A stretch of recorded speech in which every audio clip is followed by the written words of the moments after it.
What's going on, y'all? My name's Bless.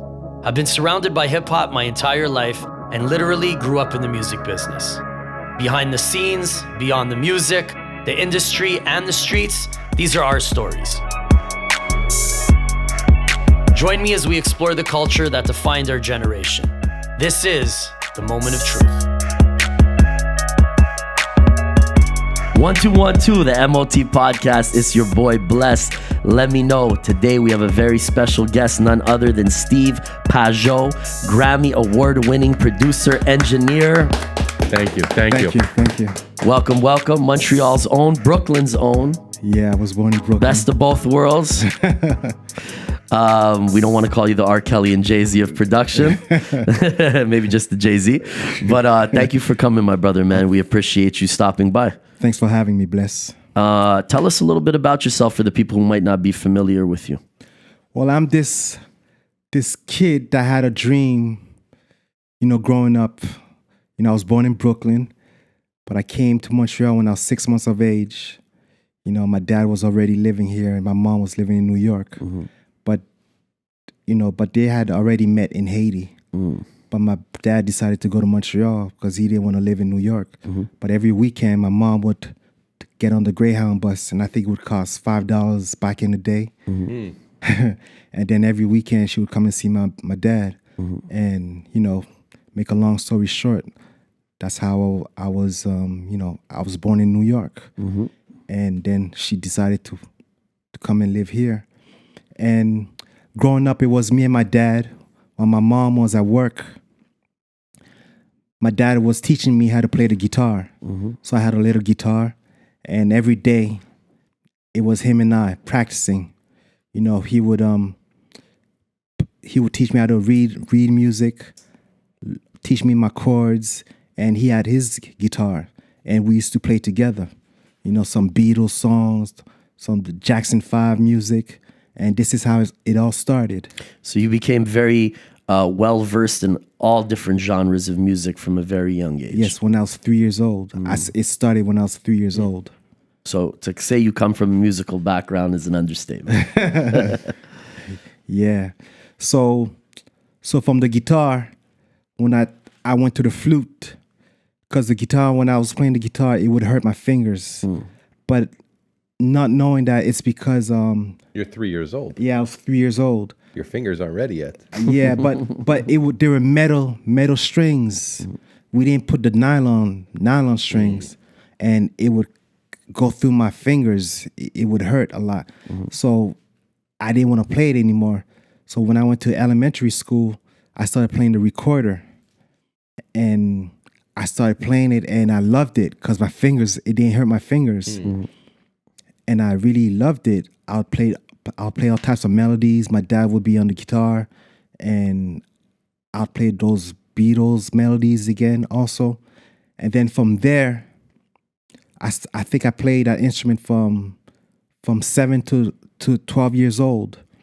So when I was 12, a friend of mine who was going at the same school as me, mm-hmm. at Saint Pascal Bellon in Côte de Neige, mm-hmm. he said, "Steve, I'm going to Pierre Laporte. I'm going for an audition." And they teach classical music there. And he played guitar. And I was like, oh, wow, I should check it out.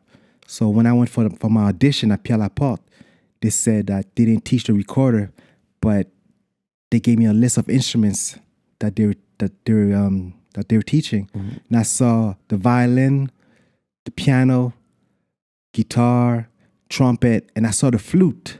Mm-hmm. Like the concert flute. Yeah. And I was like, wow, there goes that instrument that has always been, I've always been intrigued by the flute. Because mm-hmm. I couldn't understand how could somebody play and not see his mm-hmm. fingers, mm-hmm. Touching the notes. Mm-hmm. So I said, I'm gonna learn how to play the flute. And that's how it all started with my flute playing. Wow. And throughout my whole entire high school, every single day, we had our music lessons, like my private flute lessons, choir classes, history of music. Like I studied Bach, Beethoven, Tchaikovsky, Haydn. And this was in high school? In high school. I went to a similar school. I went to FACE. Oh yeah. Yeah, I went to FACE and it was an arts program. Oh, wow. We didn't study the history of music as much, but we did like choir, visual art. Everybody had to play an instrument. You And, studied get outside and go sell something. I don't know what you're talking about. No. Early on, like grade. What grades was I there? Like 7, 8, and 9. I went to FACE because obviously I was always into the arts and I wanted to do music, but I didn't really feel like their what's the word I'm looking for? Not formula. Their curriculum, their rigid way of teaching it, really spoke to me. Yeah. So I actually didn't embrace it and ended up leaving that school. Oh, wow. But I always wanted to pursue music. So, I know how special it is to be exposed to everything at an early age. And then, we can draw on that later on, as producers and as But artists. it was amazing, and because every single day I was around musicians, just like that show they had on TV back in the day. How you call it again? Was it Fame? Fame. Yeah. It was the same type of atmosphere. And every day you had musicians playing in the hallway. Being around creative people is special, right? Because like you can now express yourself. Yeah. It was a beautiful experience. And when I turned 17, I did the Canadian music competition. I won the regional.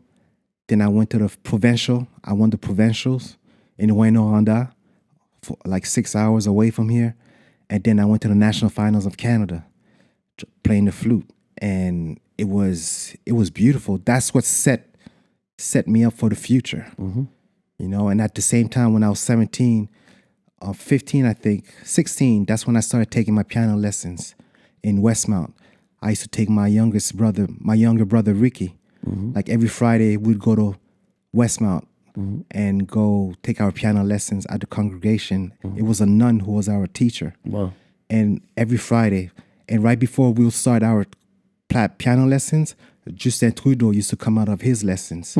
So we'll speak for like 10 minutes. But on the weekends, him and I used to talk almost every weekend. He used to tell me about his dreams of becoming a politician. And I used to tell him talk about my dreams of becoming a record producer. So he always had an ambition to go into politics. Yeah. Wow. Because we're both 16 talking about our dreams. Yeah, sure. So him becoming the prime minister, it didn't surprise me. So it goes to show that when you set your mind to something and you're passionate about it from an early age and you're willing to put the work and the time and the energy that it requires because it's a real passion and you want a result, but you're not doing it for the result. You're doing it because it's part of you. It's who you are. Yeah. Sky's the limit. Yeah. It has to be, like you said, it has to be within you. Absolutely. No one can force you. Absolutely. If it's like you got to be willing to wake up every single day and do it as if you're eating. Yeah.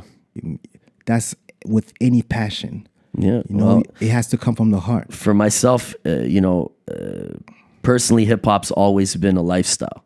So for me, there's really that was my religion. That was my book. That was my Bible. That was my everything. And from the way we talk, to the way we dress, to the music that we make, to the vibe, the energy. It was all hip hop. It was always hip hop first. And I'm sure that you feel the same way. Oh yeah. Hip hop was always number one. You understand? Did you start primarily as more of an R&B producer, or it was just you just brought that musicality and said, I don't put myself into that box? Yeah, I brought the musicality and I started doing both at the same time. Like I started producing rap artists. I started doing hip hop music first, rap music first. Tell me some of the early people that you worked with. Misery. Oh, shout out Misery. Yeah, big time. Misery was like the rapper. Misery was signed to a good friend of mine, Haig, from Zubone. Okay, yeah. Haig was my good friend, and early in my career, some of the first records I made was with Haig. Oh yeah? Yeah. That's after I went to New York, Misery got signed to him. But in the beginning, it was me working, producing Misery, he would come to the studio. I had my 4-track by Tascam, 4-track 246 by Tascam. I remember. With my AKG microphone and my EPS 16 Plus, and the sequence I was using was made by Voyatra with my IBM computer. But that was like early 90s, like 92, 93. Wow.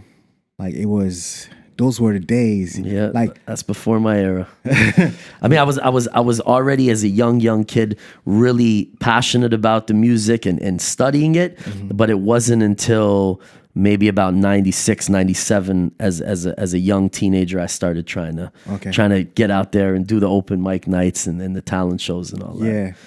And for Misery, I went to then I started producing Technical Sense. I remember Technical Sense. Blast from the Past. Yeah. We used to do talent shows at La Voix High School in Côte-Neige. I was a b-boy. I was a really young b-boy before I was rapping. And I met all those guys back in those days. Yeah. Yeah. Like they came to me when they were 17, 18. Yeah. They were young kids. Yeah. And because I was working with Misery, so it helped me with the name-wise. So a lot of people were coming to my studio. And back then, I think I was charging the most, $80 to do a beat. Like I would record. That was big money back then. Oh, it was when great you're money. in Montreal. Right? Yeah. And I would engineer and record and produce. But I was recording and producing at the same time. That's why it became second nature. And that's how it all happened. Like Cynics came to the studio back in the day. You know Cynics? No. Well, was a crew from Montreal also, and like a lot of people were coming to the studio. That's how I got my feet wet in producing. You know. Absolutely. Those were the days. Yeah. That's when hip hop was, exploding here in Canada for the beginning. Yeah. This is the beginning of the culture really coming here and a movement forming, and there being, talent shows and b-boy battles and all kinds of stuff before it was even all up in the clubs. In those days, only if you played hip hop, you were a hip hop club. It wasn't really top 40 like it is today, where everybody's pretty much forced to play hip hop, which is great for us. But you have to seek out these rare little gems in these spots, and a lot of times, the shows were happening in high schools and community centers and all that kind of stuff. Yeah. And we had Ricky D on here. I was about to say that. Ricky D, Gary T. Gary T was one of the first people who managed me as a young kid. Yeah. When I was like 7, 8 years old. You know what's so crazy about Gary T? When what's her name again? Oh my God, how can I forget? Was it KRS-One? Yeah, KRS-One. When he came to Montreal at the Metropolis. Yes, I was there. Oh yeah, Misery opened that show. Wow. And that was in '94. Yeah. Yeah, that he was every beat you heard from Misery was my beat. Dope. Yeah, Misery was definitely ahead of his time, man. Oh, very. Misery. He was like a Tupac. Yeah. He was political. Political, yeah. He was political. And those were the years. Yeah. If you didn't know about those days, that era in Montreal, you don't really know what hip hop is all about. Yeah. It comes from way back then. Even before us, we had Zero Tolerance. I remember them. You remember? With Chuck Ice. Shout out Chuck Ice. Chuck Ice, an old friend of mine. Yeah, mine too. I spoke to him last week. Yeah, I love Chuck. And Choice, DJ Choice. Of course, old friend. Like, those are the people I used to look up to. Like, I remember when I used to see Choice at Burger King on Crescent. And when Club Platinum was across. Yeah. Like, if you had Choice attention, you're on to something. For those of you who might not be familiar with DJ Choice, he was the DJ producer for Dubmatic. Yeah. And Dubmatic ended up doing big things and really kicking the door in for the French hip hop scene early. I think they sold a couple 100,000 copies here in Canada, which was great for a hip hop project at the time. Still great for a local hip hop project. And I remember those guys used to come to Face, the random tie-in here, and do some of their first shows in the auditorium on the weekends. They'd have like French hip hop shows and shit. Wow. Yeah. It's like those are the guys who who opened up, who laid the blueprint for us. That's right. So it's very important to mention their names. Oh, they have to be. You understand what I'm saying? They It's have to like- be. We can't write people out of history Nah. because it's convenient for others to take the credit for Yeah. everything Bless. that's popping. Have we ever spoken about Don Carnage? No. Are you familiar with Don I Carnage? remember the name. I heard the name. So when I ran a studio way back in the day, Don Carnage had the studio right next to me, and he was one of the first guys that was on Music Plus. He was signed to a major. Very insightful. The guy was way ahead of his time. We're talking about people that are ahead of his time. If you want to go back, go check out Don Carnage. You're gonna see on YouTube. There's music videos from like the early '90s. Wow. You know, where this guy was on Music Plus. He was on MT. I Much remember Music. hearing his name, but I'm not familiar with his Just work. a really cool guy. I just wanted to shout him out. Yeah, shout out Don shout out. Carnage. Big Yeah. up everybody in Montreal and in Toronto Yeah. and across the country who, put their time and their energy and their talents into something that at the time, financially at least, made absolutely no sense. Yeah. There was no infrastructure, there was no business, but all these cats were doing it out of a genuine love for hip hop culture, and it brought so many people from different cultures and ethnicities together, and was really an amazing way to bond, with people from different walks of life. I mean, you could see a cat, you'd see him around at school or whatever, just, downtown, walking around and shit. And you already knew he was hip hop, and you knew you had something in common by the way he carried himself, by the way he dressed. And, then later on when we started going to clubs and networking, it was definitely a special time. You had Ivan Berry with Beat Factory, which was almost like a farm team for guys like Cardinal and Chalk Claire and all these people that came after. And then of course the Dubmatics and the just everybody, man. Shout When out did everybody. SP show up? Like Dubmatique was early '90s. SP showed up just a bit later though. Just a bit. I think. Have you ever worked with SP? No. Not yet? No, not yet. Maybe one No. day? Well, Yeah, one day. Ray, I'm sure you've crossed paths with over the I'm years. pretty sure, yeah. So Ray had produced Sans Pression's first projects, and he produced most of my first album as well. Okay. When I first signed to Guru, me and him were working together a lot. So we did our first record together, and he was always a guy that was very well known in the French side. And even though I obviously strictly do English music, I was always close with these guys because of Ray and Nice. everybody was coming through the studio in the city. Big up, Connoisseur and Vice and Vane and Sans Vein Pression. Flow, Vein Yeah, Flow. everybody, man. You know who Everybody we was can't forget? You forgot. Wait, I just had the name. Overproof. Overproof. Yes. They were the first ones to get signed outside of Montreal. Yeah. I think Oh, they really? got signed to a record label from Philly. Big up to them, man. I've known those guys forever. And they were French speaking? English. English speaking. English. Yeah, yeah. I'm thinking like a French speaking artist being signed in Philly, that would have been like, whoa. No. But And we also had Scooby Doo. You remember Scooby Doo? Yeah.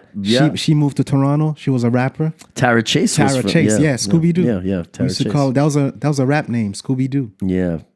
Tara Chase, I remember I bumped into her when I was a kid. One of the first shows I ever did in Toronto before getting signed was it was kind of like a lyricist lounge, and it was called Planet Mars. Okay. And all the dope, and there was some great artists. Toronto already had like dozens of great hip hop artists, and they all would come to this event once a year, and it was kind of like a lyricist lounge. And shout out to them, they let me like 15 years old get on and rock, and I killed it. And it was a very, for me, an inspirational moment, because it was like, okay, I could go to another city.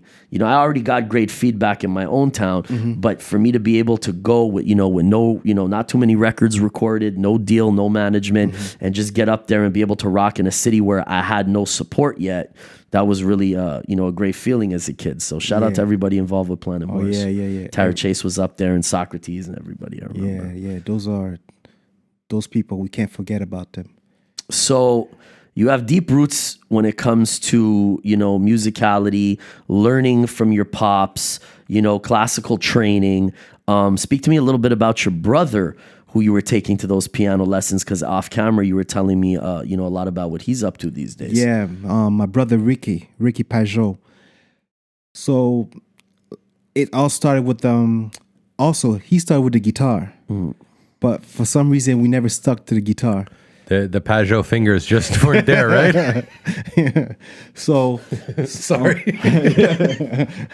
so yeah, every Friday I'll take him to his piano lessons. But he took it more seriously because I was already playing the flute. I was just going there to take him to his piano lessons, but at the same time I would take the piano lessons as well. And we didn't have a piano at that time.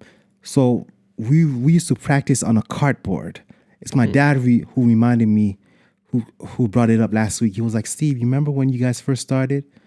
It was on a cardboard, a piano shaped cardboard. We would practice on it as Without if it was a making the real notes. piano. Yeah. Oh my God. As if it was a real That's piano. got to be in the movie, just so you know. Like we'd be on the we're on the floor Just practicing. Hell yeah. And thinking that, the notes were really playing. We're really playing on the notes. Wow. And I think we went through that phase for like a year. Wow. Just practicing on the cardboard. That's dope. And then one summer,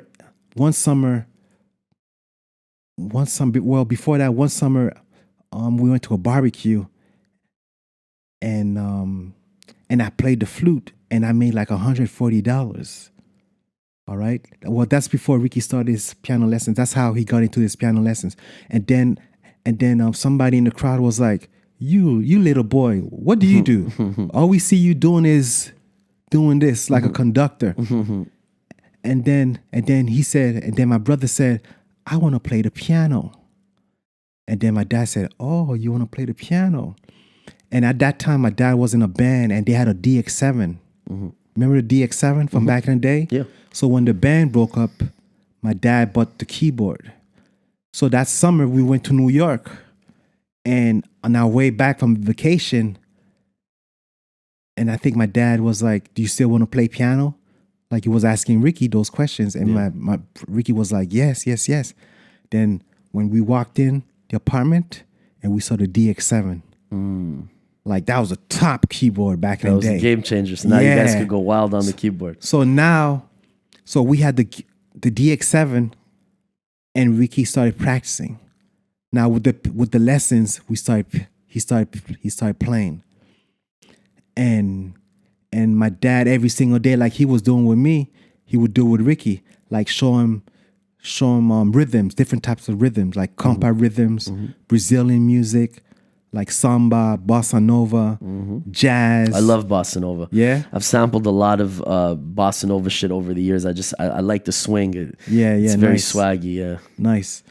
And every day my brother would be on the keyboard, and his first jazz piece was Giant Steps. That was his first jazz piece he learned. I remember like it was yesterday. And so we had the keyboard and we had a tape deck.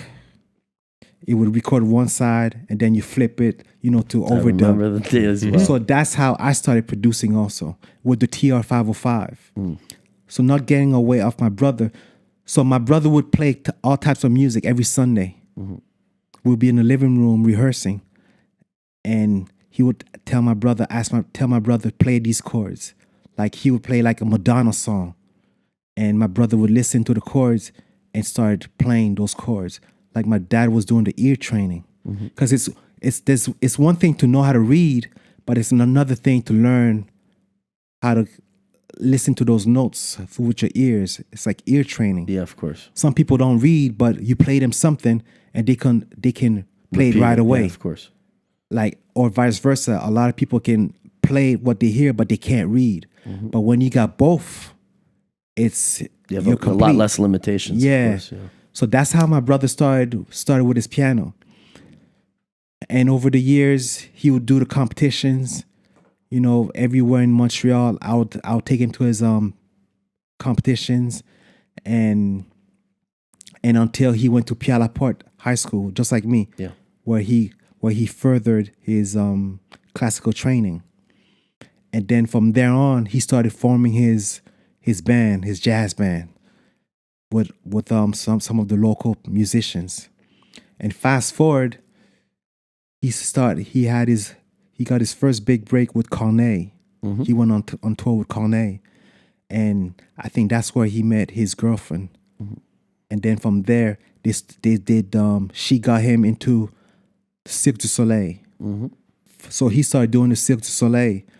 So from touring around the world with the Cirque du Soleil, he started meeting other musicians. Yeah. And one of the musicians he met was Fish from Fishbone, the drummer.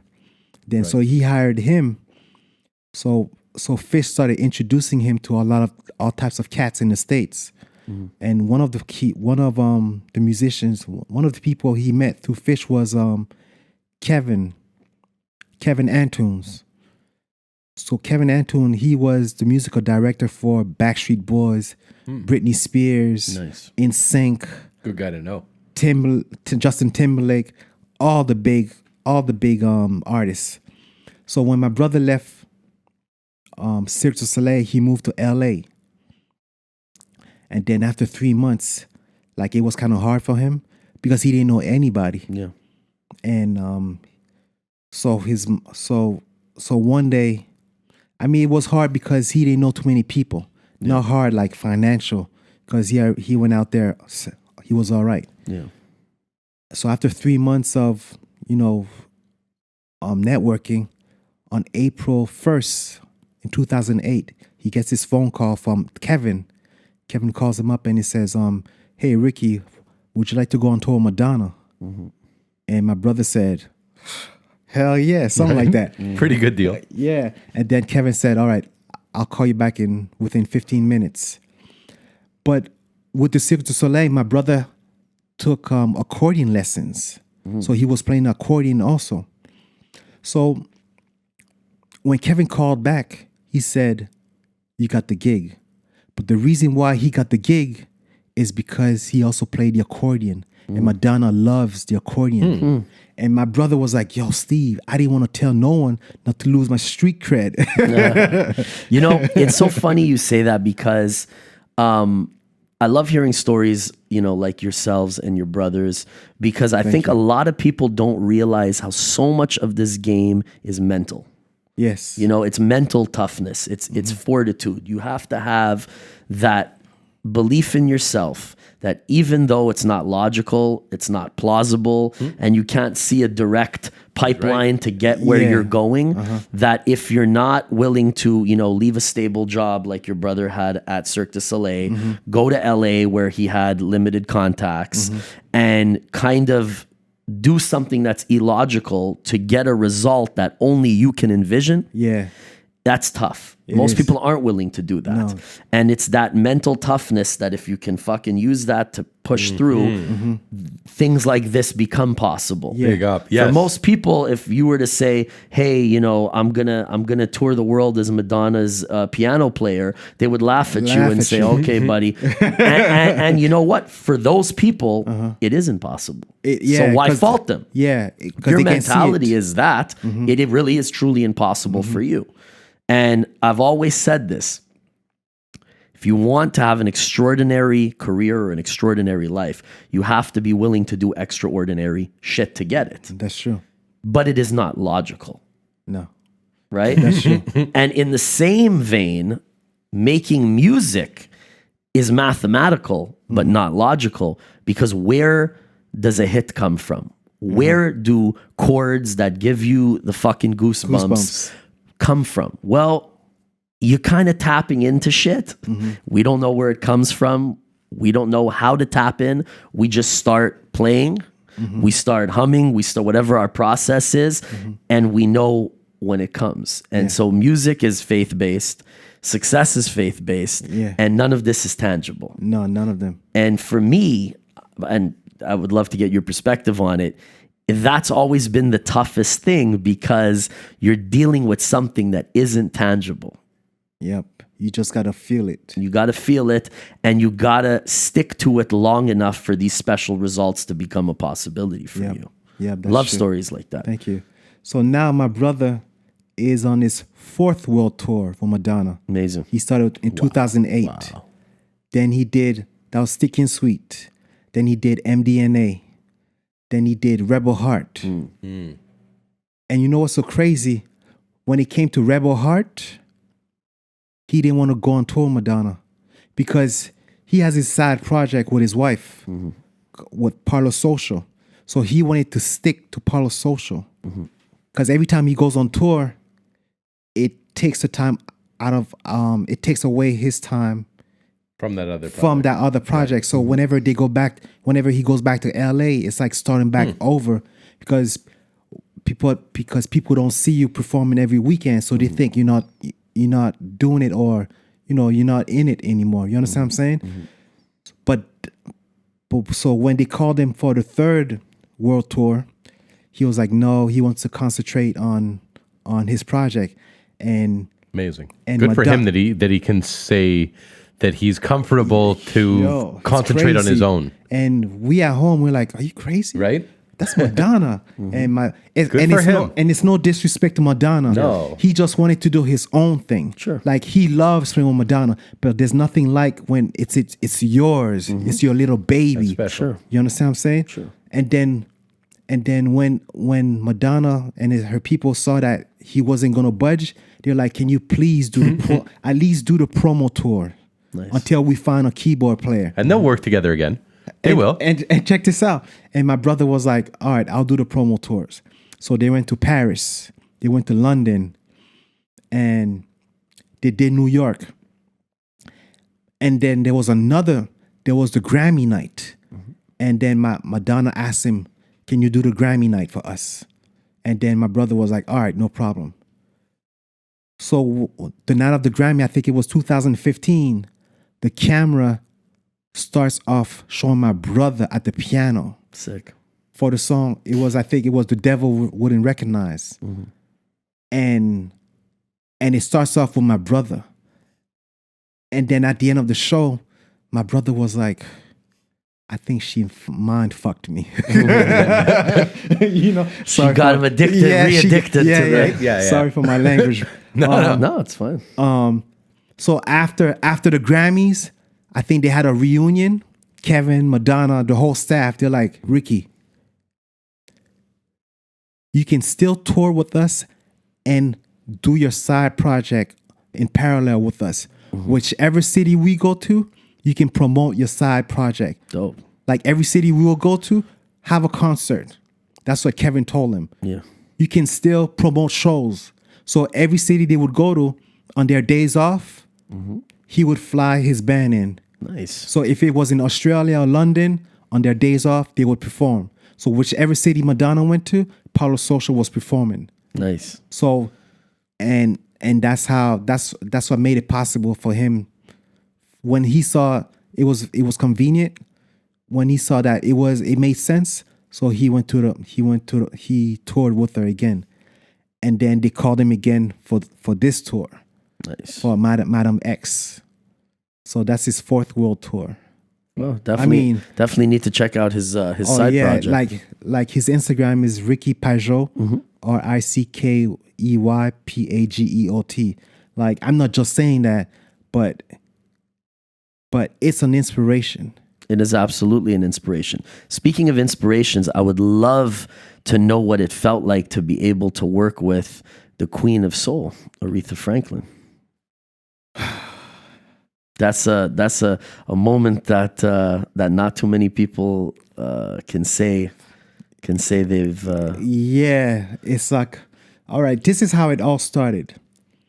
I was signed to Ron Lawrence, one of the Hitman producers. He's the one who produced Been Around the World, Hypnotize, Phenomenon, Money, Power, Respect. I think the song is called I Love You Baby for Black Rob. He did a lot of joints for Puff. So I was around him every single day. And because I was signed to him, so I was part of the Hitman. I was within the Hitman, but I was working under them. I was associated. You understand what I'm saying? Through Ron. Yeah. But I wasn't signed to the Hitman. But when you're signed to one of the Hitman, it's like it's a whole family. You know, all the outside producers did, pitch ideas, Yeah. and then the hitman will maybe polish them and bring them to Puff. or something like that too. Yeah, because all the producers, all the Hitman producers had under producers. Yeah. You understand? So A lot of One- people don't realize, sorry to interrupt you, that production is so collaborative, you know, and that it takes teams of people to pitch great ideas for sometimes these big records to actually come to fruition. There's many steps. It's not just one producer, you know. There's always like farm teams underneath production companies that, you know, work with talented people such as yourself, and then sometimes you might have a wicked idea, but you might not get all the credit for it. yeah, like I know I gave some records to Ron, and he would pitch them to Puff. That what's his name again? Carl Thomas. Yes.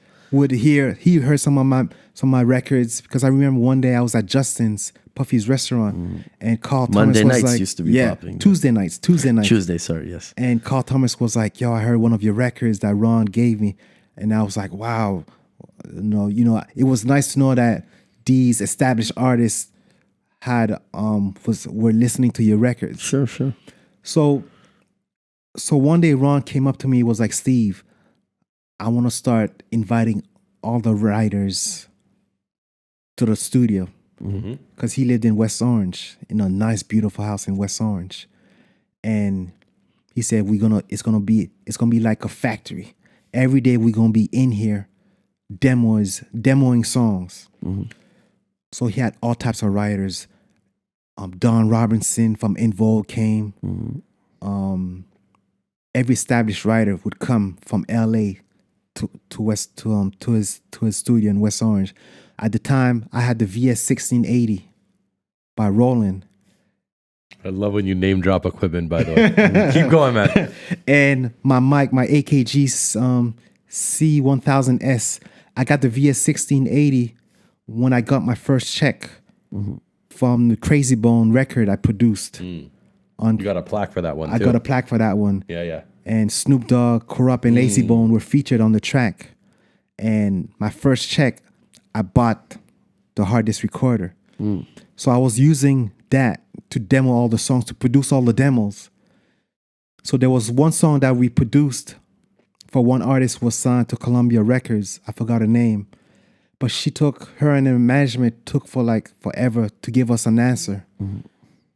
And Ron's manager sent it to L.A. Reid, who was the CEO of Arista Records. Shout out L.A. Reid. L.A. Reid. One of my craziest stories is being late to a meeting with L.A. Reid, which was a big regret. I was a kid, 15 years old. Asshole. I went there with my manager, and yeah, definitely, I that was a big regret. But L.A. Reid was kind enough to fly us out, and showed us a great time. Had his people take us for dinner and stuff, and I actually got to sit down with a real, like, people throw this word legend around, but L.A. Reid's a real legend, founder of Arista Records and LaFace with Babyface, and it was humbling. I didn't end up signing with them, but it was really humbling to be able to sit in a room and to soak up some game, from one of the top music executives of all time, and really have a chance to perform for him and play records for him personally. Congrats on that. That was beautiful. That's nice.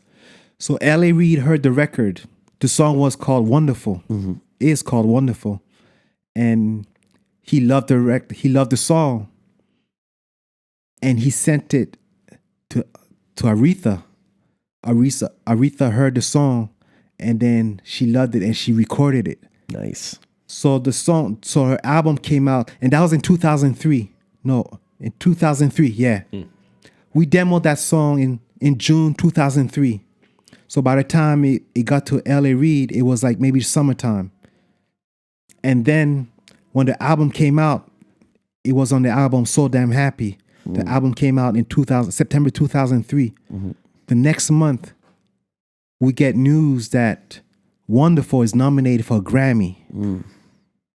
So we're all excited. So I used to walk around New York telling people I'm a platinum producer. Now it's Grammy platinum. Now it was like, I'm a Grammy nominated. I'm Grammy nominated now. Yeah, sure. Good for you. Good for you, brother. So what's so crazy, once I learned the song was nominated for a Grammy, I sent a letter to Yamaha saying that I would love to endorse the motif. All right. And I sent the letter. And then 2 weeks later, they sent me back the letter saying, we got your letter, but at the moment, we're not endorsing anybody, but we'll keep your letter on file. I was like, all right, no problem. Fast forward to February 2004, I'm at my ex's house watching the Grammys. And I was watching the red carpet, the pre-telecast, the red carpet. And then at the bottom of the screen, it says, previously won Aretha Franklin for Wonderful. I was like, what?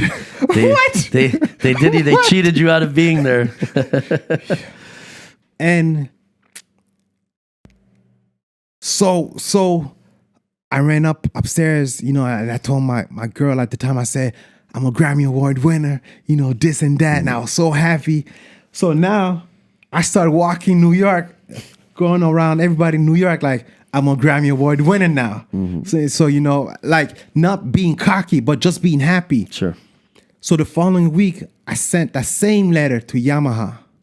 In a week after, I get this letter saying, welcome to Yamaha. Welcome to the fucking music business. When you need a helping hand, nobody cares. And when you're up, everybody wants to give you free shit. Yep. That's this business. So I got That's my this motif. business. Yeah. It's real. It's the way it is. You can't be mad at it. Yeah. Shout out to Yamaha though, right? Yeah. They got back to you. Oh yeah, big. And I wasn't mad at the time. You understand what I'm saying? In my heart, I wasn't there. I wasn't at the level that they needed me. Yeah. You understand what I'm saying? Right. So I knew I had to work You're harder. not mad, like never. Never. You shouldn't get mad. No. When you get a refusal, don't get mad. Never. It's because it's not your time or Just you're not readjust, prepared. realign. Yeah. Learn. I saw Jay on Oprah's masterclass and I love what he said. He said, I have a talent, but everybody has a talent and talents are different. He said, I'm not a genius by any means. The only thing that he attributes his personal success to is every time he made a mistake, he learned from it, readjusted, and tried it again. Yep. That was it. Yep. Sounds simple, Yeah, very. but But you gotta have to apply it is And you not can't- the easy part. Sorry, and you can't have an ego neither. So, so like I embraced it, and when I got the endorsement, it felt good because I knew I had Gotten to attained the a next, level yeah. where they needed me. You understand what I'm saying? Because if you got nothing to offer, who's gonna want to hire you or open the doors for you? Yeah. Sometimes you got to be real with yourself also. You could be good, but you're not good enough for what people are looking for. Sure. Or you can send records to A&Rs just because they don't take it. It doesn't mean the record you sent is whack. Yeah. It's just that it's not what they're looking for. Sometimes you're ahead of the time too. Yeah. They're Sometimes, not on yeah. it yet. They're like, we're chasing this sound that's popping right now at radio. They have a 6-month window. You're on some next shit that maybe a year down the line, it's always timing, right? It's always timing. It's timing. Timing and momentum. And momentum, yeah. So that's how I got my first endorsement deal. My first of many. Your father must have been very, very, very proud that after all his efforts to, put you guys onto the music and everything, that Aretha Franklin, who I imagine he grew up listening to, was your, first major, Yep. When? And speaking of my dad, when I got my first plaque, I looked at it for 8 hours. My Crazy Bone plaque, Thug Mentality, 1999. Like, I couldn't believe, like, I was reading my name on the plaque. No lie, 8 hours straight. Good for you, brother. Speak to me about your relationship with Steve Lobel. Oh, my God. Really? Big shout out to Hold on. Steve Lobel. Really? We working. What? That's my You see, boy. I do my research. I Wow. do my homework. I love that guy. He doesn't know me, but wow. Speak to me about Okay, Lobel. please All right, Steve Lobel. tell me everything. He must have been involved. If You're talking to he two did, Jewish Of course. guys, by the way. Yeah, That's like yeah. that's our Jewish- guy. Yeah, Jewish and Italian. I don't know him, but Steve Lobel. He's like the person you must know in the music business. Okay. I met Steve Lobel in '98 when I used to go to Relativity Records. Because The label's Relativity. Relativity. Fat Joe's original label. Yep. So what happened is one night I was trying to going to Cheetah's Cheetah's Club. Tuesdays. That was Tuesdays too. Right after Justice, people would go to Cheetah's. I used to go up there across with the Guru. street. Oh, Cheetahs, nice. yeah. That was like, that's the first time I met Mr. Cheeks from the Lost Boys. I would see Black Rob up there.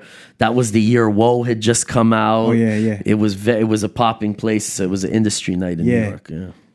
So, like when I first got signed to Ron Lawrence, wherever I went, I would drop his name. Because that was my passport, my ticket. Because everybody knew Ron. Mm-hmm. He was the top producer of one of the top producers in New York, because New York was popping.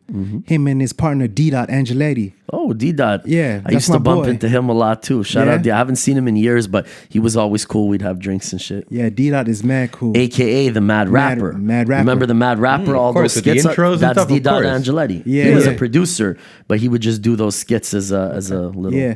side Actually, thing he for just fun. put out another album, Mad Rapper. Appreciate the Hate. Oh, yeah. I think it's if it's not volume 3, it's volume 4. Sorry, D-Dot, but you know I'm following you. It's either volume 3 or volume 4. Like, yo, he's another. That's a legend. Oh yeah. Those are the people you look up to. You understand what I'm saying? Of course. So I was trying to get inside Cheetahs, and when I finally got in, this dude came up to me, and he was like, "Hey, yo," he said, "I like the way you maneuvered, you finessed your way in." And then he said, "Here's my card. I work for Relativity Records." So I took his card, and within 2 weeks, I called him up. I was like, "Hey, Duke, I'm the guy you met. We met at Cheetahs a few weeks ago." He said, "Oh, yeah. Why don't you come by the label?" So I went to Relativity. It was on 5th Avenue and 14th Street. Who was on Relativity aside from Fat Joe at the time? They had some good people. Wasn't L a part of that? Who? Big L? Yeah, no. I'm not sure. I feel like maybe G-Rap might have put out his album it through was that Relativity, crew, though. 4, 5, 6. Fat Joe put out Jealous One's Envy through Yeah. Relativity. Bone Thugs. That's very possible, yeah. Was it Bone Thugs? I think so, if I'm not mistaken. Well, We'll look it up. Steve's really We'll look close it with up. Yeah. Bone Thugs. I know that. Steve was at Loud. Yeah, well, before Loud, it was Relativity. Okay. And so I used to see Steve walking in the hallway like he was doing his work. You understand what I'm saying? But we never really talked. But he was good friends with my boy Duke. But we'll say what's up to each other. But when you see Steve, you know he's about something. You understand what I'm saying? Like his whole demeanor, you know he's about his business. And he has that hip hop look to He's himself. so New York, so Run DMC hip hop. He came up with Russell Simmons, Jam it. Master Jay, R.I.P. Run DMC. Right. Jam Master Jay put him in the game. And so he was around that whole Queens. Yeah, he's a Queens guy, yeah. Queens dude. So he knows everybody from Queens. So one day, so I'll see Steve Lobel every time I'd go to Relativity or some industry parties. And one day my boy Duke was like, "Steve, we're looking for records for this." I forgot this name of the artist's name. She was from down south. But that same record that I gave to that artist, the A&R didn't like it. So I took that same record and I had a meeting with Crazy Bone. My boy Duke was like, "Steve, Crazy Bone's gonna be in town at the Hit Factory next Wednesday.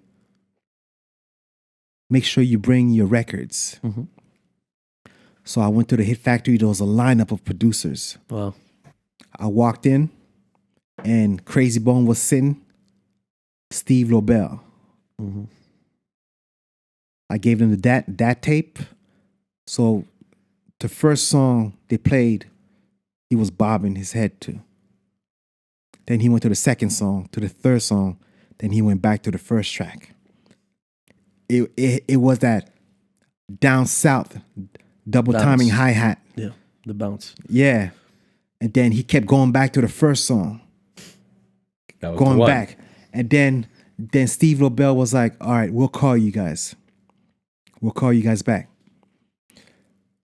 So that was on a Wednesday night. At that time, I was working at a gym in South Orange.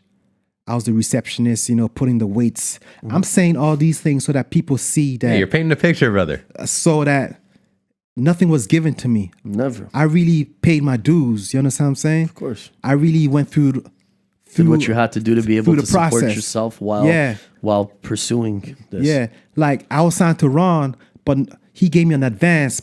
But after 6 months, that advance was finished. Especially living in New York, it's expensive. Yeah, and I had to find a way to work. You understand what I'm saying? So I had to keep the lights on. So I was working at the gym, and then it was on a Sunday. I see Duke walking in on the phone.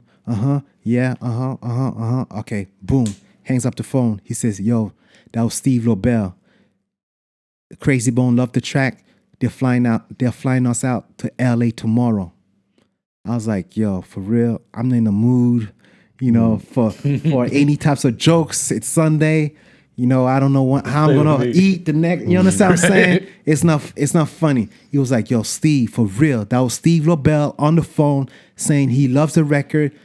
We gotta be at Relativity tomorrow, Monday at 9:00 in the morning." Yeah. I was like, "Are you for real?"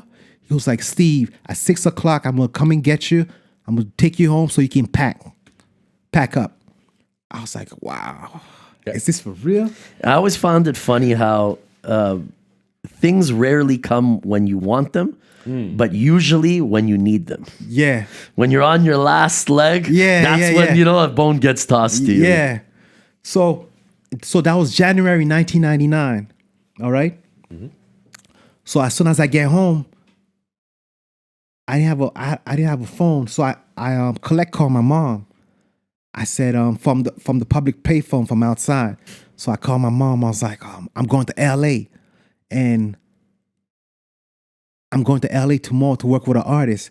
And even for her, it wasn't easy to understand because to them it's just a dream. You understand what I'm saying? And obviously we can't blame people in our family for not understanding the way all this shit works, because even for us it's pretty abstract Right. and it's confusing and overwhelming, and it is not the way traditional business works. Like, okay, so you're gonna go and You're jumping on a plane now. it's gonna cost you money to be there. Maybe they're covering, but are they paying you to do this? No, but if it works out, I'll get paid long term on it. Yeah, but it's difficult. It's very difficult. So I told her the story, so I hung up. So the next morning, I'm on my way to Relativity with Duke. And then I'm like, "Is this for real?" Like, I'm still not believing, because after all these years and it finally happens, you're like, it's too good to be true. You understand what I'm saying? So we go inside the label.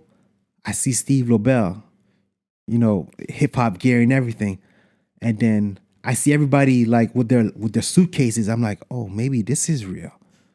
Next thing you know, we're in the car service going to a LaGuardia airport. I'm like, okay, I'm feeling something. Next thing you know, I'm on the plane. All right. The plane lands in LA. We go straight to the recording studio. At Studio 56. Me, Steve Lobel, and Duke. And so I'm tracking the record. I had my MPC 2000. And you're dumping, all the sounds. The gear. Shout MPC. MPC, Akai, with my disc and everything. I had my JV 1080. Oh, that track I had done was for Gangsta Boo. You remember Gangsta Boo? I do, yes. But the A&R didn't like the track. So That was her name. Yeah, That was the Gangsta one. Boo. Okay. So they wanted a remix. So I did this bounce track, which Crazy Bone loved. Right. So I'm at the studio. When I'm tracking, I think the beat was at 65 BPM, and Steve heard it and he was like, "Boost it up a little bit." Wow. So we boosted up, I think, to 68. You made the tempo faster. Yeah, made the tempo faster. So I'm tracking the record.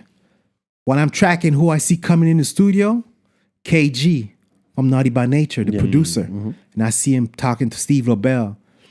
And The wheels are in motion now. yeah, everything's, now I'm really believing it. I'm like, wow, I'm in LA. They flew me out to LA. Everything was paid for. Eating well. But how many times, I'm sure, has similar situations happened to you that never worked out or didn't come to fruition? This just seems like everything's going right now. For every 10 opportunities that might be mentioned to you, you got to be very cautious of getting excited or even saying it to other people, because 9 times out of 10 it doesn't work out. And it's a beautiful feeling when it does, but that is the nature of the beast. Yep, that's the nature. Right? So he got one. Yeah, he got a good one. So Steve Lobel, I spent the entire week with Steve Lobel, and the first day of the recording session, we tracked the record, and then Crazy Bone came. Then he heard the record. He was like bobbing his head to it. Then once he left, I started playing the flute on the record, on that bounce beat, and I had everybody dancing, so I can get that energy. And when Crazy Bone came back the next day, he heard the flute part. Then that's when he laid down the hook. So once the hook was done, I was networking. And I was asking around, is Snoop Dogg in town? And everybody was like, people didn't know where Snoop Dogg was. And I went to Steve Lobel. I was like, Steve, I heard Snoop is in town. It would be nice if we can get him on the record. He was like, yeah, word, that'd be great. So the next day I come back to the studio, and Lobel says, we're going to see Snoop. I was like, what you mean we're going to see Snoop? He was like, I got the address. So we go. So he was not even supposed to be anything to do with the song. You nothing. just said, let me pull a fast one, right? And pitch it. And Steve, like, that's a good idea. Next thing you know, we're driving down LA, and we go to the studio, and I walk in the studio, and who I see playing Nintendo? Snoop. The big homie. Yo, I saw Snoop playing, and I was like, all I could think of was, bitches ain't shit, but hoes and tricks. You understand what I'm saying? All the What year was this around? That was 99, January 1999. Cool. You willed it into fruition. You said, like, you were in your networking game. You were just like, let's see if Snoop. Yeah. You went high, and guess what? And it happened. Paid off. And next thing you know, so it was Steve and I waiting for Snoop. We waited for like 15 minutes. And then when Snoop's not late. Snoop finished playing with his homies, then he walked up to us and he was like, what's up? I didn't know what to say to Snoop. My mouth stayed open. So throughout the entire interaction, it was Steve Lobel talking to Snoop. I was like starstruck, like Snoop, like you know what I'm saying? Snoop D-O-double-G. Snoop D-O-double-G. And then when they finished talking, Snoop was like, peace out. And I was like, bye. Bye, Mr. Dog. Bye, Snoopy. When I was walking out the studio, I was like, what did just happen? Right. I didn't believe that I actually saw Snoop. Surreal moment. Is this one of your first times in LA? Yeah, that was my first time. First time. That's a good one. And then we driving back, and then Steve Lobel was like, you know what? Once we get to the studio, I'm gonna put the song on cassette and give it to him. So I spent the entire week with Steve. When we're supposed to leave on a Wednesday to go back to New York on Wednesday, but Crazy Bone loved the way I was working. So they had me in LA till Saturday. Just because of the work you put in and your wisdom. I mean, you willed Snoop into fruition, and just so happens Steve's like, yo, that's a great fucking move. Yeah, it was a good look for the record. Yeah, it was a good look for the record. And Steve would, every time he would order food, he would order for me. Like the rest of the week, the beginning part of the week, I spent it at some nice hotel in Beverly Hills. No, in Studio City, something like Universal City. Right. Universal. And you ever stay at Le Parc? No. I used to always stay there every time I go with Guru to LA, and I would always bump into a lot of people at the pool. Like, oh wow! I stayed at the Sheraton, and then from Wednesday and on, I stayed at Steve Lobel's house in Burbank. No way. That's where he lived at the time. Nice, what a guy! Nice three floors condo. like it was a beautiful week. He treated me like I was his little brother. Yeah. I had Good never peoples. had that kind of treatment in my life. That's dope. Like I was getting to know who Steve Lobel was, and he would talk, and I was just soaking. I'll just listen. Like when he talks, just listen. You understand what I'm saying? Because you're gonna learn a lot. Because he's been in the game for years. You understand what I'm saying? So throughout the whole week, I would peep his game, the way he was talking to people, and I got a lot of jewels from him. And that's how me and Steve and I became very good friends. And whenever he would be in New York, he would call me up, yo, I'm in town. Or if I knew he was in town, I would call him up. Like whenever it's his birthday, I'll shout him out. Like call him up or text him or put his picture on the gram.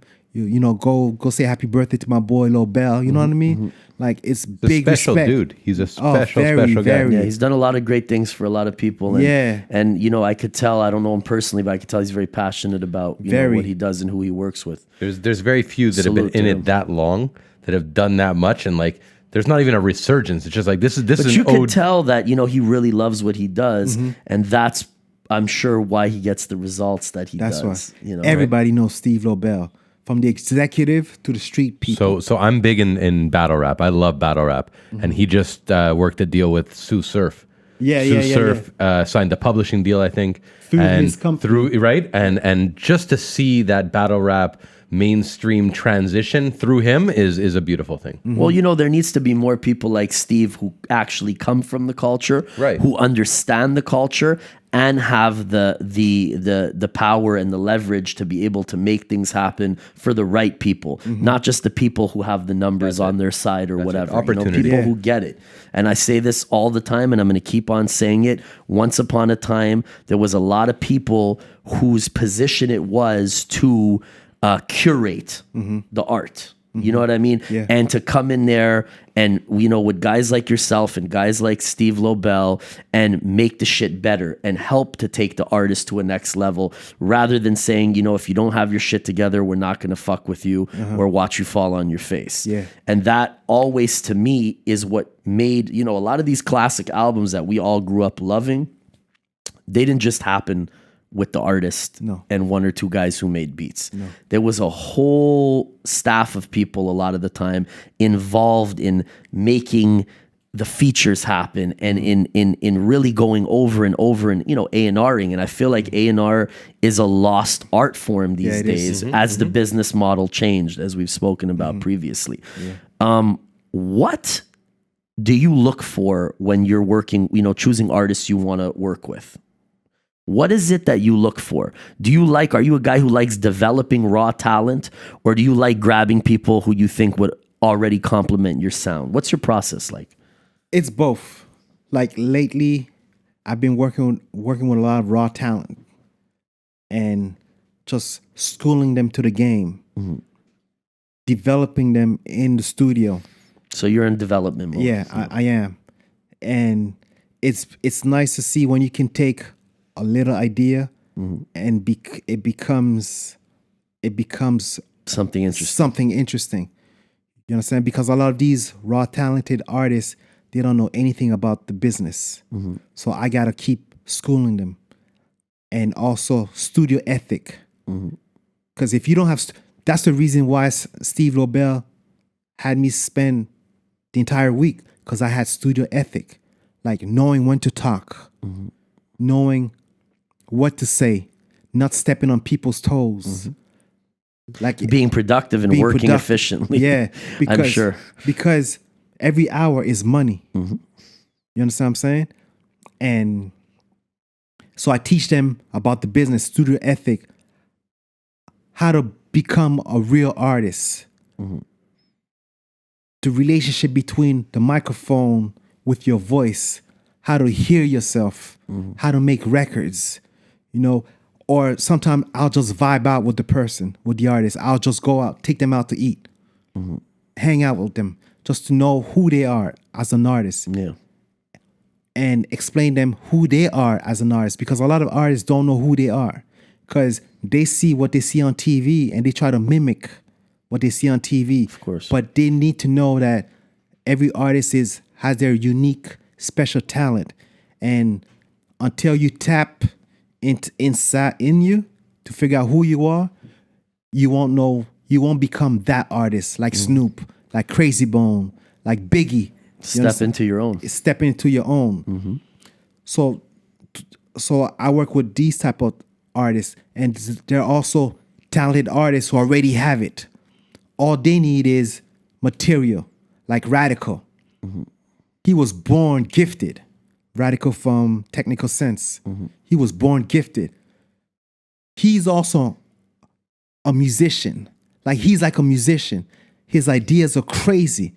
So having somebody like him in the studio with me, it takes whatever I have to the next level. Are you still working together? Yeah, we still work. Yeah, He's writing? Yeah, he's writing. How do you feel about working with publishing companies? Do you have a publishing deal? How do you go about placing your music? I know there's a lot of up and coming producers who always wonder, in your opinion, what's the best way to get their music to big artists and to try and get placements on major projects? What would your advice be? Well, the best way to get your music out there is get in touch directly with the artist's manager. Because when you go through A&Rs, if you don't have the option, you can go through the A&Rs. But going through the managers, it's much, much faster because they're in direct touch With the artist. You understand what I'm saying? So once they hear your records, they'll play for the artist. But when you go through A&Rs, it has to go through different channels. So you're not one who works with like publishing companies and agencies to place your music and kind of set up sessions for you guys to be part of and shit. No, like that? because I've always been able to maneuver, cut out the middle person. Yeah. Middleman. Over the years, I've been in the music business since 1998, so I know everybody. If there's somebody I don't know, I know somebody who knows the person I'm trying to get in touch with. And it's getting easier with social media when you can kind of hit people up too. Yeah, because once they go on your page, they can tell if you're fake or real. You understand what I'm saying? With the credits that you have or the way you sell yourself. Sure.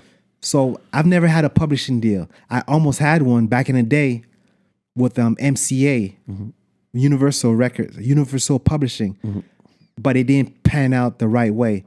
Maybe it was God, stopping me from signing my life away. You understand what I'm saying? Yeah, sure. Because it's good to have a publishing deal if you're trying to get on and you don't have no money and you want the music to become full time. You understand? But the only thing is, once you sign a publishing deal, now you always got to play catch up.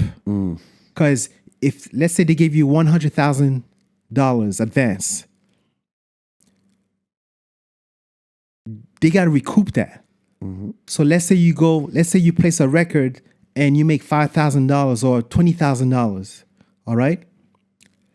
You're making $20,000, but you're not going to see any money because they already gave you your advance. Sure.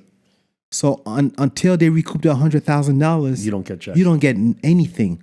Even if you unless you work under a different name.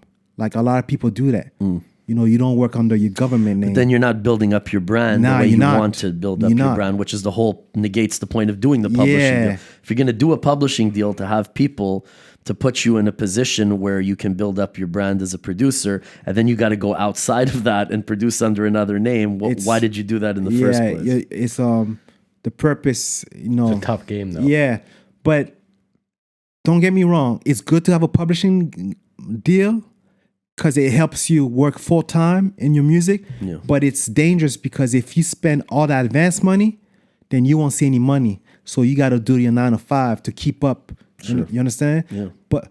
And when you sign a publishing deal, you got access to all the different writers, producers, and you know who's working on what, which artist is looking for which record. Yeah. And you got the publishers who can place these records for you.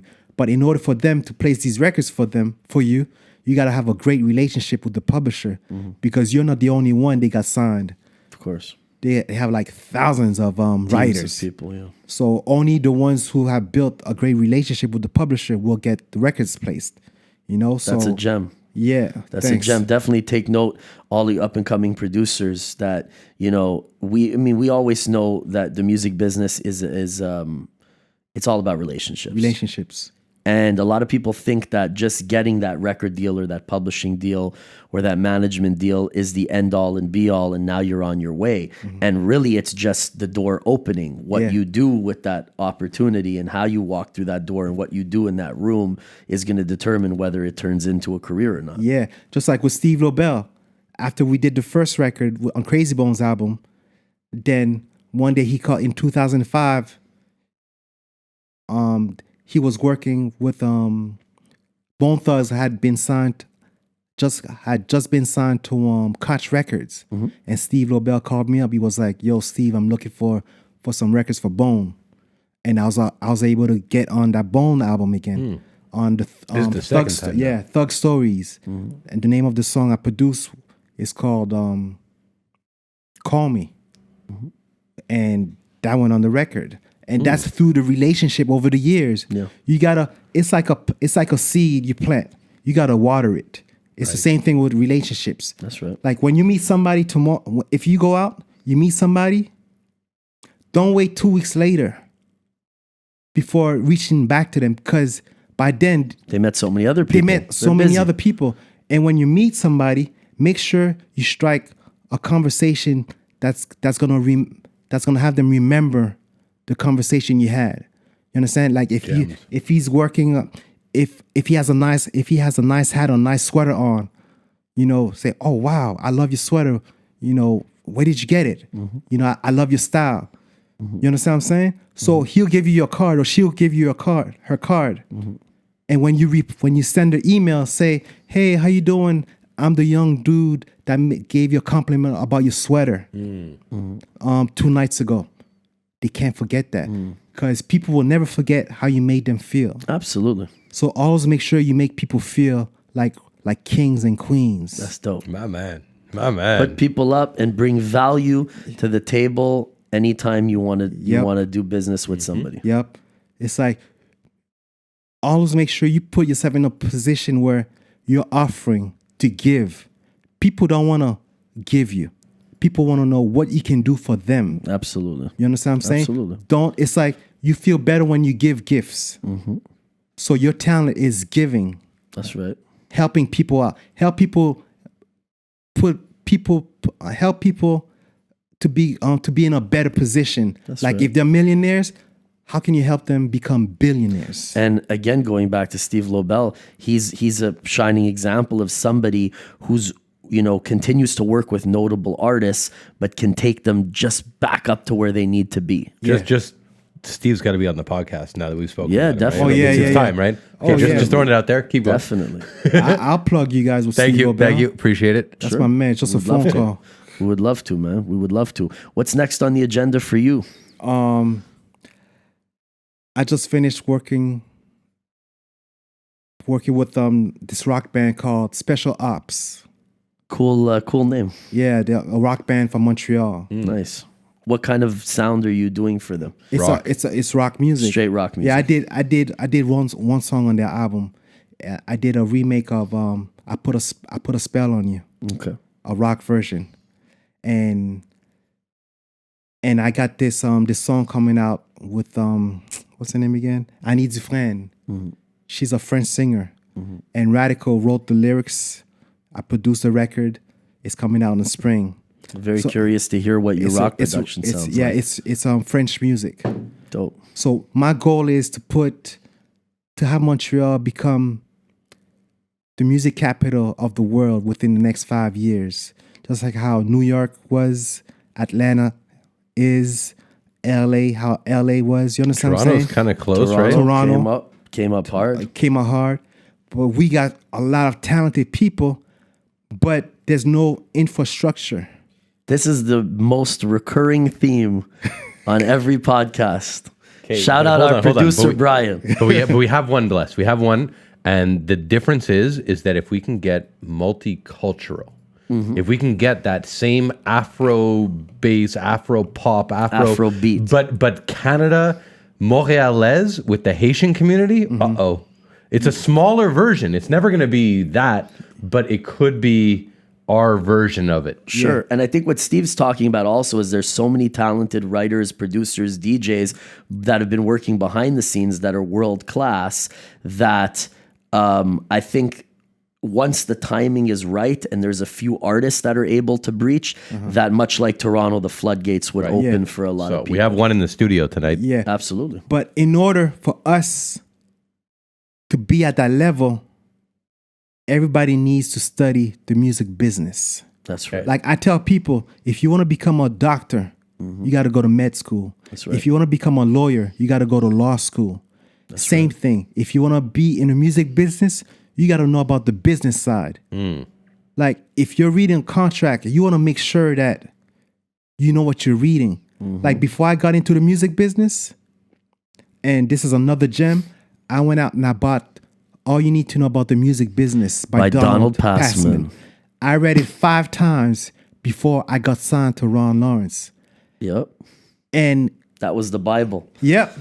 of the music business. Every 2 years or every 3 years, I buy the new edition because there's with the new technology, evolving, sure. he keeps adding new chapters. Yeah, definitely go out there and check that out. And, you know, to a large extent, that's the reason we do this platform, to really educate people what's going on behind the scenes and put them onto game of, you know, people need to know who you are. People need to know who the we're lucky movers to and have shakers, guys like him here. who the movers, absolutely, and who the movers and shakers are within our own city, because there's a lot of ignorance and miscommunication, and people don't even realize that guys such as yourself are in town. And thank you. And speaking of ignorance, Thank you. thank you. Speaking of ignorance, this city is driven by ego, and we need to stop that. Everybody needs to play their position. That's right. Not everybody's a chief. If you know somebody who's doing something big in the city, try to learn from that person. Like a lot of people fighting over crumbs. You understand what I'm saying? I couldn't agree more. And not just try and learn from that person, but maybe instead of competing with them, ask how you can be of service to help them get to that position where they want to be and they need to be. And there'll be plenty of room for all these other people to work within this business, to work together. And I tell people, I've been doing music full time for the last 20 years. It doesn't make no sense. I can't comprehend when I see a talented person and they got to go work the next day 9 to 5. And it doesn't make sense. If you're a musician, this is what you do. You spent many years of learning your craft. Yeah. Why are you doing a 9 to 5? It's because they don't know anything about the music business and they don't know their self-worth. Like I know my self-worth. That actually leads me to a question. What are some of the things you've done within the music business, but less obvious things where maybe people can learn, okay, I made some money doing this. I made some money being a session musician or doing placements or whatever. Okay. Tell us a little bit about All right. things that Here we go. Here's might some not gems. be obvious, because everybody's like, oh yeah, I make fire beats and I'm going to put it on Jay-Z's next album and I'm going to be in demand and that's how I want to make a living. All right. One thing I've been doing since 2005 is licensing. Television, video games. Mostly television and film. Like I've been licensing my music to Viacom. Like all the big shows you see on MTV, VH1, a lot of these beats that you hear, they're my beats. Dope. And that was my quiet money. I call it mailbox money. And it's only recently that that producers are getting into it, but I started it way back in 2005. So I've been caking off of that side hustle.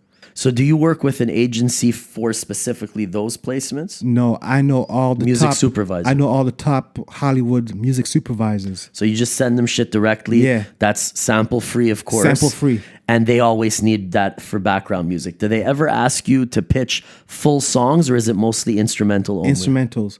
But I do send full songs also. When you send full songs with the artist on it, when it plays on MTV, you see the name of the artist at the bottom of the screen. Sure. And the way I got into it is my boy Wendell Haynes, who's like a big time music composer in the States. He took me under his wing and he taught me how to make music for TV. Like when you make records for an artist, it's 4 minutes. All right. You got to do the intro, the verse, 8 bars, the pre-hook, the hook, then bridge. But when it comes to making music for TV, you got to do everything within 30 seconds or 60 seconds. And you don't have 2 or 3 weeks to make a track. You have 1 day. I can get a phone call at 10 o'clock in the morning. Steve, I need music for a Ford commercial. That sounds like this. And it sounds like, yeah, they'll give you the brief. They want the music to sound happy. Whatever the brief is, we need the track by 3 o'clock this afternoon. You got to drop everything that you're doing to get on it. And even when you finish sending the song, you're not done. Because the music supervisor will call you, be like, you know what, switch it up, add this, take that out. And when you're doing music for TV, you got to put your ego on the side because it's not you dictating. That's right. How it's gonna sound. It's the client. That's right. So even when they say take that out, and you might be like, what? That was the hot part. That was the You can't be hottest too part. attached to anything, But yeah, you can't get attached, right? And you gotta be open enough to do whatever, because they know what they're looking for. hard one. They might not know what they want, but when they hear it, they'll know that that's what they're looking for. So that's one hustle. And I've been doing a lot of teaching, one-on-one music production classes. I have like students all over the world, New York, Montreal, London. So you do it Skype or Skype through FaceTime and in person. I got my I've been teaching at SAE since 2004.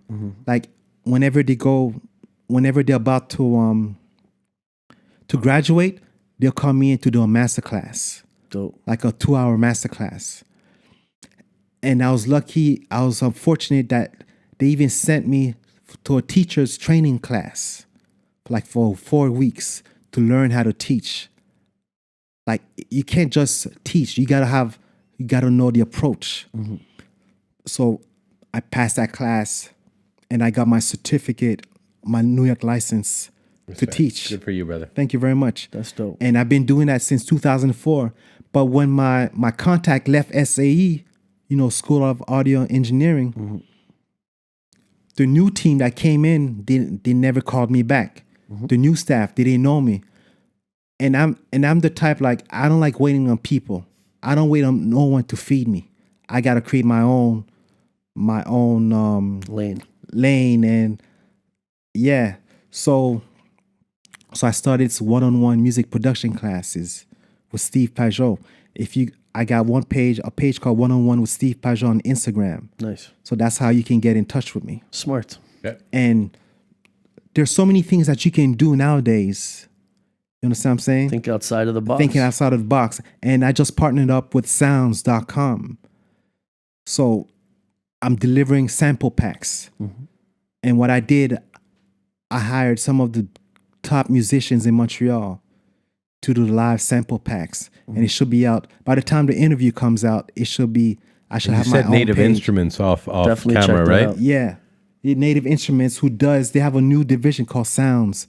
You go to sounds.com and you'll see there are partners and there are artists who have joined in. I'm a partner. So every week I'll be putting out new sounds. New sound packs. Different samples, artists. Different artists. With raw instruments. Raw nothing instrument. heavy filtered. None of that bullshit. Nah. I record straight into the mic, depending which instrument, on my C414. Shout out the mic. Shout out the instruments, please. Yeah. Tell me what you're using, brother. I use a C414. Okay. I'm endorsed by AKG. So I use that mic, put in front of the amp, my Roland JC40 amp. I'm endorsed by Roland Canada also. So Shout Roland. everything goes through my preamp, my 6176 raw. And I don't EQ none of those samples because producers are gonna end up EQing. That's So right. I just make sure. that's important. That's something that like the people that are buying this need to know you're not touching this. No, I'm not EQing. It's what you hear is how I recorded it. I just make sure that the input signal is clean, and I'll just make sure the level is loud enough so that they have something to work with. That's right. Not too hot, because if you make it too hot, then there's no room for them to bring the volume up. You don't want to deliver sound packs that are distorted. In between enough for them to work with. So that's what I've been doing. You understand what I'm saying? And So these packs are coming out. Just give it one more time. Where can we get them? on sounds.com. I'm going to have Easy my own page. I think it might be called Steve Pageot or Pageot Productions. One of those. It's either Steve Pageot, Pageot Productions, LLC. Right on. Can you give us a couple more things you're working on? Maybe some low key stuff that like we're not supposed to know. I don't know. Something fun. You got a cute gem for us now. He wants to say something. He's not. All right. I just finished doing a big interview with the Grammys, the Recording Academy. Okay. I'm a voting member. Nice. So every year I get to choose who gets nominated. It's an elite club that you're a part of. You understand what I'm saying? So I just finished doing an interview last week, and it will come out in February. Like this is like it's some top interview. That's dope. Yeah, I'm signed to the New York. I'm part of the New York chapter. Wow. So they know what I'm trying to do, and will this be available yeah, it to will us? be. Like, could we go see it somewhere? I think. Okay. I think, but if it's not public, I'll make sure it becomes public. My man. I told Respect. him, Congrats. thank you very much. I told him what I'm trying to do. Like I'm back and forth between New York and Montreal. I'd like to put Montreal on the map. And they gave me some gems for me to put these artists in positions, how they can become members of the Recording Academy. Nice. You understand what I'm saying? Nice. So whatever I've acquired over the years, I want to make sure every artist in Montreal get the same Access. have the same access. But in order to have the same access, you got to work hard. You understand what I'm saying? You got to keep your ears out. Be open to learn. And you got to act like you don't know anything. Because not act like you don't know anything, but willing to learn from somebody who's already on a level. Be receptive. Be receptive. You understand what I'm saying? If you know I'm doing a lot of big things, your ego shouldn't stop you from calling me, be like, yo, Steve, respect for everything you've been doing. How can I be like you? That's right.